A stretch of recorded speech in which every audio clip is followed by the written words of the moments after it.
গত ভিডিওতে অনেকে বলেছে আমি নাকি রিলেশনের বিপক্ষে। তবে আমি বিপক্ষে না, আমিও পক্ষে। তবে রিলেশন করার পূর্বে প্রপোজটা কিভাবে করবো একটু দেখে নিই।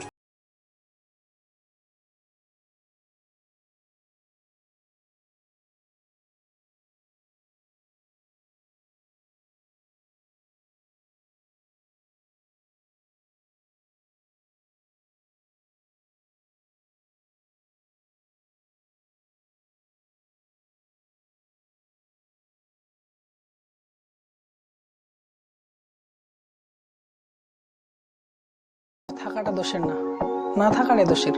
কারণ স্যার ওনার কাগজপত্র তো সব ঠিক আছে, তারপর ওনাকে একটা কেস দাও। কেন স্যার, কি করলাম? কারণ আপনার গার্লফ্রেন্ড না থাকার কারণে আপনাকে 5,000 টাকা জরিমানা করা হলো। তবে কাউকে জিএফ বানানোর আগে এটি অন্তত তুলনা করে নিয়েন যে সে কি আপনার থেকে মোটা নাকি চিকন।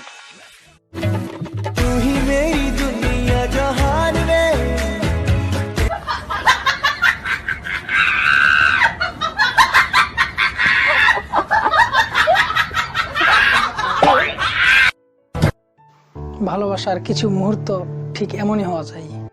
কলিজা তুই আমার, তুই যে নয়নের আলো, লাগে না তুই ছাড়া, লাগে না তো যে ভালো। শেষে ভোর নামাও কত ভালোবেসে, সারাদিন জড়িয়ে রাখো সুখের আবেশে।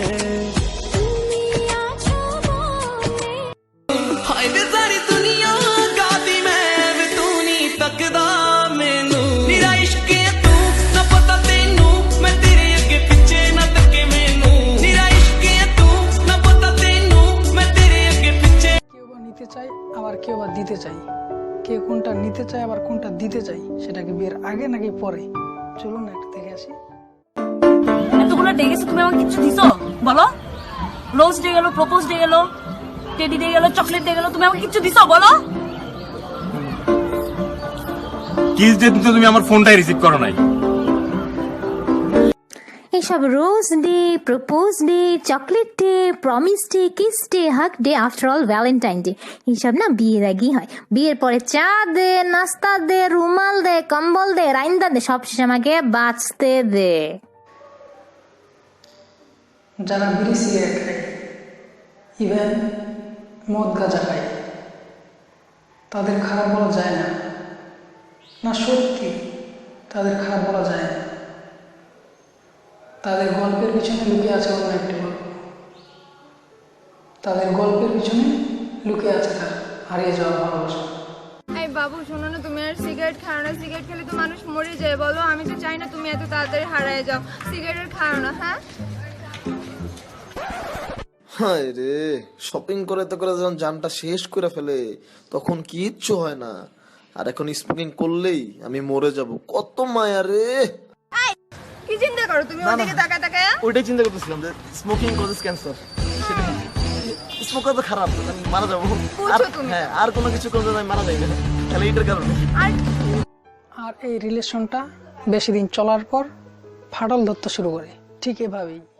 এই শোনো, রিলেশনে প্রথম তো ভালোই খোঁজ খবর নিতা, একটু পর ফোন দিয়ে বলতা কি করতেছো, কি খাইতেছো, ঘুমাইতেছো কিনা। আর এখন দিন শেষে রাত একবার কল দিয়ে বলো গুড নাইট, ঘুমিয়ে পড়ো।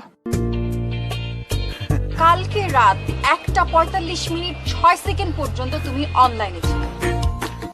আমার সাথে তুমি চ্যাট করেছো 1:45 পর্যন্ত। বাকি 6 সেকেন্ড তুমি কোথায় ছিলে? এই রঙের দুনিয়ায় আমার চাওয়ার কিছু নাই, রোজ হাসরে চাইব তোরে খুদার খাজানায়। তখন যদি হায় তোরে না পাই, নিজের জীবন। কিন্তু যারা শেষ পর্যন্ত টিকে থাকে তারাই তাদের গন্তব্যে পৌঁছাতে পারে। তবে চলুন না দেখে আসি সেই আনন্দ মুহূর্তটুকু।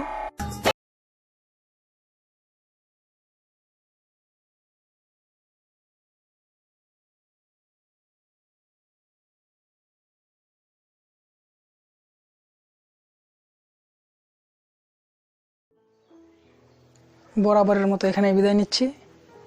সবাই ভালো থাকবেন, সুস্থ থাকবেন। খোদা হাফেজ।